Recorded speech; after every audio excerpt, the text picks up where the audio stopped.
Let's talk FHA loans, everybody. Ryan, I can't believe we haven't covered this yet. We get a ton of questions about FHA loans. What are they? What are the basic minimums for qualifying for this loan? So take it away, sir. Yeah, long time coming. Can't believe we haven't discussed it either, but I'm glad we're going back to the basics. But yeah, FHA, it really is the most popular program for first-time home buyers. And this is for several reasons. First and foremost, the minimum down payment is only 3.5%. So on like a medium home price in Arizona, which is about 440,000, the down payment would be about $15,400. Now, unlike conventional loans, FHA loans are insured by the Federal Housing Administration, or FHA. That's how it gets its name.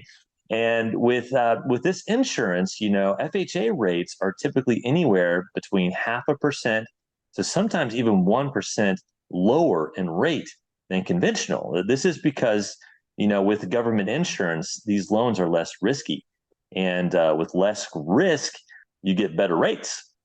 And with FHA, you can qualify with lower scores.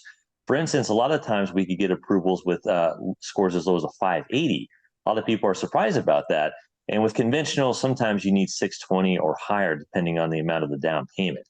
So that's kind of the big difference between the two. Now, there's a couple of downsides to FHA.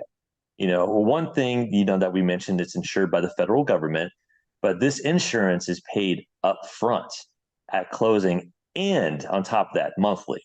So at closing, there's a 1.75% of the loan amount that's taken and added right back into the loan.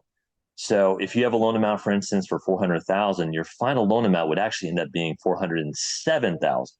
There's $7,000 in FHA upfront mortgage insurance.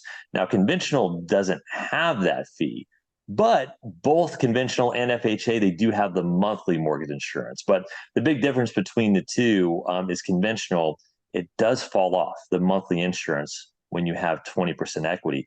FHA never does fall off. So you would have to refinance into a conventional loan if you want your FHA mortgage insurance to be removed when you have that 20% equity. So I know it's a lot. There's a lot of positives and a lot of negatives for both. And which way you go really depends on your score, your down payment, your long-term goals with the house. So if you do have any questions, you want to know which one would be better for you, call me anytime. Number's 480-635-3035.